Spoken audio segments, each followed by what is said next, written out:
Bonjour, c'est Marie-Ange de Macadam 38. Ça y est, nous allons faire le final. Nous avons réalisé les 4 pages. Alors, vous constatez d'ores et déjà que j'ai fait des finitions, c'est sûr. J'ai essayé de m'avancer au maximum, mais je garde l'essentiel, à savoir comment assembler ces foutues pages avec cette petite tranche de 9 mm sur cette tranche-là. Et puis, dès que les feuilles sont assemblées, je vous montre comment j'ai fait les finitions et je vous fais le tuto final. Voilà. Alors, pour monter ces pages, j'ai déjà découpé des bandes dans les chutes et je les ai découpées avant de faire les finitions. Bien m'en a pris parce que j'ai utilisé tout le reste. J'ai découpé des bandes de 2 cm de large. J'en ai découpé 4, sachant que la 4e devra être retaillée en fonction de la dimension que nous obtiendrons au final. Et puis, ces bandes, elles font bien sûr 29,7, soit la hauteur de ma page de base, hein, simplement issue des cartons de papier aquarelle 300 grammes. Et donc, surtout, ne vous trompez pas, il s'agit de bien mettre le tunnel dans le bon ordre.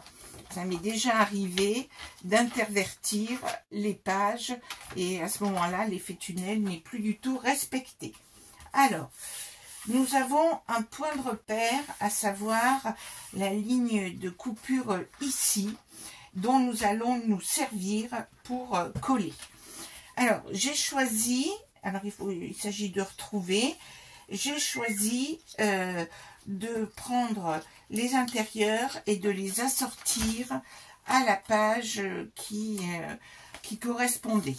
Donc, la première est celle-ci par rapport à ceci. Alors, tout simplement, nous allons prendre de la colle et nous allons en mettre sur la partie de 9 mm ici, sur le côté là.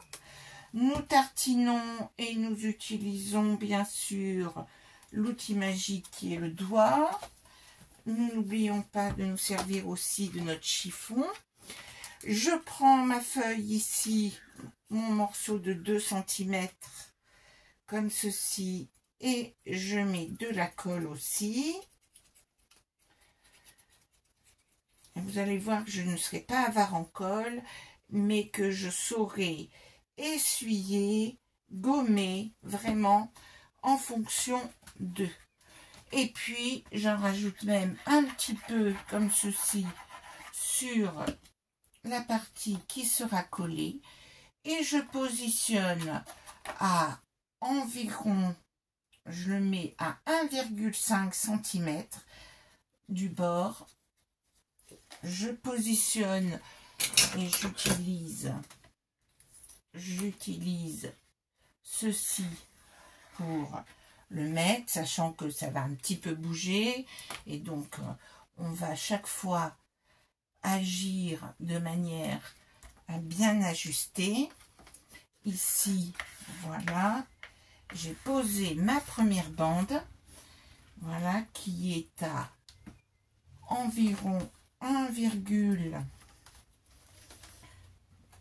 peu plus d'1 centimètre. Je garde de l'espace pour la fin parce qu'il y a une plus grande épaisseur. Et puis ici, tout simplement, alors est-ce que je regarde bien qu'il n'y ait pas des millimètres qui traînent trop, voilà, et j'appuie bien comme il faut. Et on peut dire que j'ai positionné ma première page. Voici ma première page qui est positionnée. Alors, je n'hésiterai pas à rajouter de la colle en tant que de besoin. Alors là, voilà, normalement, c'est tout bon pour ma première page. Maintenant, je prends ma deuxième page, je mets de la colle, alors je refais le nœud ici, qui risque de me gêner. Donc je le cache bien dedans là pour pas que ça me gêne, ce flot là. Voilà, je le cache bien. Ah, ici il y a de la rébellion. Alors maintenant je mets ma colle ici, j'enduis bien. Hop, je me rends compte qu'il y a des petits résidus de colle de la reliure. Je prends ma deuxième bande de 2 cm. Alors, comme j'ai pris le parti de ne pas mettre au départ de l'encre, de ne pas ancrer les bords, je ne le fais pas pour le final, sachant que ça sera bien sûr plus joli si vous ancrez les bords. J'ai mis un peu de colle ici et je vais vraiment me mettre à ras des 2 cm, comme ceci. Je me mets vraiment à ras des 2 cm de ma première bande. Alors, j'ai un petit souci, c'est que il y a toujours la bosse sur mon bureau. Donc, je vais me présenter comme ceci et je vais mettre ma bande de 2 cm ici. Voilà. Alors, est-ce que je suis bien? Alors, je suis bien ici, à ras de mes 2 cm. Ici, je suis bien aussi à ras. J'utilise mon plioir pour vraiment bien appuyer, pour bien faire pénétrer la colle. Et donc ici, je suis bien sur tous les côtés. Voici ma deuxième bande. Ma troisième, je continue mon travail de collage. Donc j'aperçois là aussi encore, vous savez, la colle qui est carrément sur le bloc, hein. Donc pensez bien à l'enlever avant de faire ce que je suis en train de faire, hein, ce qui est une erreur. Mais quand on fait un tuto, on oublie toujours des choses et je ne peux pas recommencer. C'est le souci, ne sachant pas monter les vidéos. Je vais apprendre. J'en mets un petit peu là-dessus. Et la bande de 2 cm, donc je peux coller ça là. Et ma bande de 2 cm et de cette couleur-là. Hop. Alors, je me dépêche, sachant que c'est un bien pour un mal, parce que comme la colle sèche, et bien, comme elle est un peu sèche, et bien finalement, c'est pas plus mal, parce que ça glisse moins. Je m'aligne sur les 2 cm, je pose mon autre bande de 2 cm, voici, je suis bien alignée.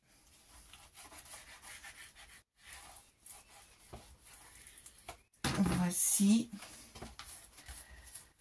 je suis parfaitement mise sur tous les côtés. Hop. Alors, vous pouvez utiliser du double face aussi, hein.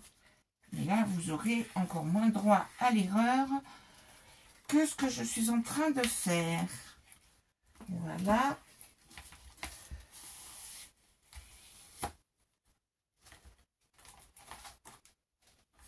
Voilà. C'est tout bon aussi pour cette page-là. Je vais tout coller et ensuite, bien sûr, je reviendrai dessus. Et puis, ma dernière bande. Alors, je vais vérifier que j'ai bien l'espace de 2 mm, de 2 cm, ou s'il faut que je retaille un peu. Non, je vais être parfaite sur ce coup-là. Hop. voilà, je serai très bien, même si ça me démange d'enlever un petit millimètre, faites voir, non, ça devrait le faire. Hop, je vérifie, ça devrait aller parfaitement. Donc, je mets ma colle ici. Tout dépend du point de départ que vous aurez pris à la première page, puis aussi chaque millimètre que vous allez mettre en plus, entre guillemets, entre les 2 centimètres, vous voyez, ça se décolle, hein, il faut vraiment faire vite et puis être très, très réactif. Voilà, je mets de la colle un peu ici. Je mets de la colle ici.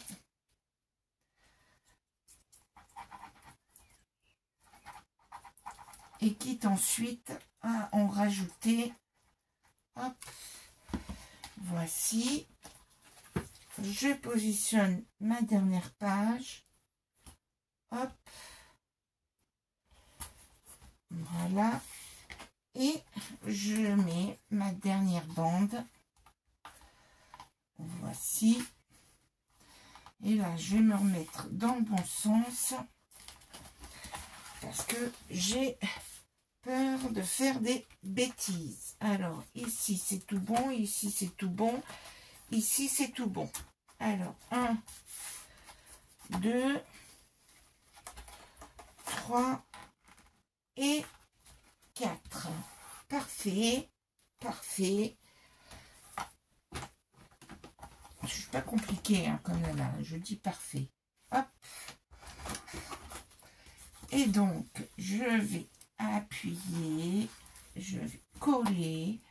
Donc là, ici, quand je passe mon plioir, je décale d'1 ou 2 millimètres. Donc, il ne faut pas que j'oublie de revenir dessus, de bien réajuster.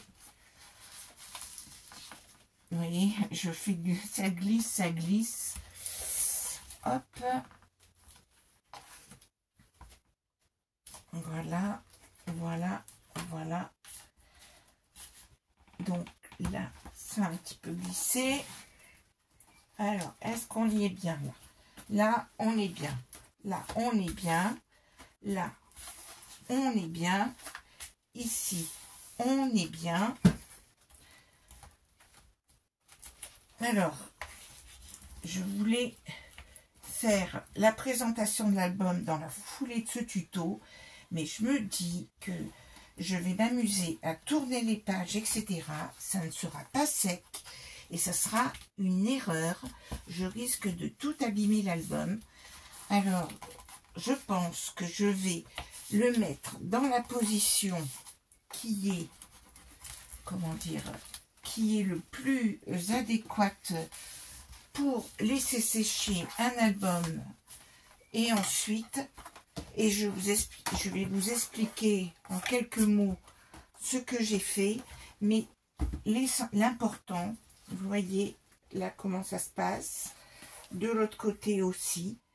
Et donc, il faut vraiment, à mon avis, que je laisse tranquille l'album pendant quelques instants pour ne pas, vous voyez, parce que ça a une tendance à se décoller. Donc, il faut que je le laisse vraiment, vous voyez, ça glisse de tous les côtés. Donc, il faut vraiment que je le laisse tranquille et que je ne le bouge pas pendant un moment.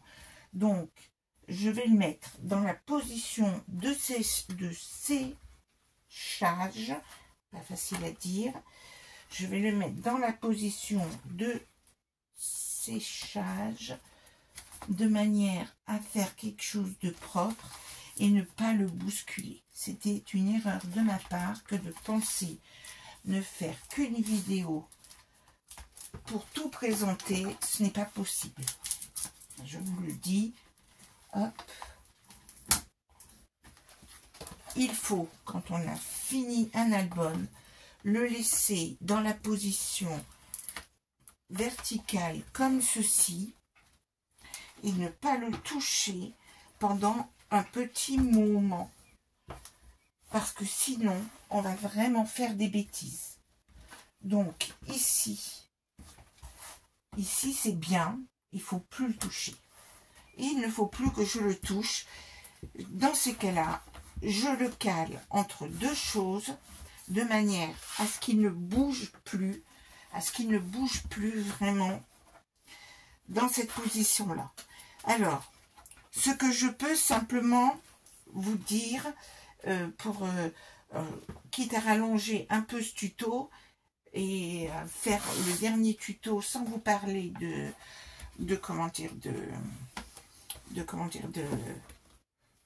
tuto, je peux vous expliquer par exemple comment faire l'enveloppe finale que vous avez peut-être aperçue, dont j'ai fait le tuto sur ma chaîne, et pour quelle est la dimension requise quand je l'ai collé là. J'ai fait donc une enveloppe carrée. Le tuto est sur ma chaîne, enveloppe spéciale. J'ai fait une enveloppe carrée en prenant une feuille que j'ai réduite aux dimensions de 29 par 29. Et sur la planche à enveloppe classique, j'ai pris comme repère 14,5 pour tracer les différents traits. Le repère est à 14,5 et ensuite j'ai fait l'épaisseur, une épaisseur de 5 mm pour l'enveloppe. Donc il vous suffit de vous référer à mon tuto qui est sur la chaîne, et les dimensions pour réaliser cette enveloppe carrée sont de mettre la feuille 30 à 29 par 29 et ensuite sur la planche à enveloppe de prendre le repère 14,5 pour réaliser cette enveloppe là que vous voyez ici avec son épaisseur. Ensuite, ce que j'ai fait, c'est que j'ai mis un brad ici. Donc, vous voyez, là, je peux rester dans cette position-là. Je n'affaiblis pas mon album. J'ai donc, avant de coller l'enveloppe ici, j'ai donc mis un brad. Ici, qu'est-ce qu'on fait? On retourne un des coins ici. On passe un morceau de ruban. Et tout étant bien aligné, nous pouvons fabriquer notre enveloppe. Et dans les chutes, j'ai récupéré ceci. Et puis, j'en ai mis aussi ici pour habiller mon enveloppe. D'accord? Ensuite, qu'est-ce que j'ai rajouté dans mon tuto? J'ai rajouté une petite pochette ici. Donc, juste en bas là, j'espère que sur la vidéo on voit. Et donc, pour faire les pochettes, hein, vous le savez, c'est très simple. Vous prenez les dimensions que vous voulez au final et dans une bande de papier, vous ferez des plis à 1,5 sur 3 côtés, sachant que vous aurez repéré la dimension ici et la dimension là. Donc, vous rajoutez 3 cm en largeur et 1,5 sur le bas, que vous pliez, que vous coupez les angles et vous réalisez ainsi des pochettes. Vous verrez que j'en ai aussi rajouté une petite à l'intérieur des pages. Ensuite, comme je constatais que je n'avais pas assez d'espace photo par rapport à la grandeur de l'album, j'étais qu'à 50, j'en ai rajouté en faisant ce petit dépliant là que je trouve charmant, et que là je vais faire un tuto spécifique pour faire ce style de mini album, juste une feuille 30 que j'avais envie d'utiliser et qui se plie. Donc là je ferai un tuto spécifique pour vous permettre de réaliser ce genre de mini pochette qui trouvera sa place très naturellement à l'entrée de mon album. Ensuite, en déco, c'est pas moi qui suis la plus douée en déco, mais j'ai donc utilisé de la dentelle, ce type de dentelle, que j'ai collé sur l'entourage de la face avant. Ensuite, j'ai rajouté plein de petites fleurs Et puis, c'est à peu près tout ce que j'ai refait. Ah oui, ce que j'ai fait aussi, c'est que j'ai rajouté sur les pop-up où il y a des pages comme ceci, j'ai rajouté chaque fois pour habiller l'album, j'ai rajouté en prenant, vous savez, ces grands blocs là où il y a plein de feuilles de différents grammages. J'ai pris des faibles grammages, des 70 grammes, hein, pour pas faire trop de surépaisseur, et j'ai remis des feuilles 10-15 à l'intérieur, juste pour faire joli, en faisant les angles avec cette perforatrice de coin. Vous voyez, elle perd ses plumes. Et donc, cela finit d'habiller l'album. Donc là, je vais arrêter le tuto pour ça et je vous fais la présentation finale de cet album dans un prochain tuto quand c'est bien sec. Voilà, à très bientôt.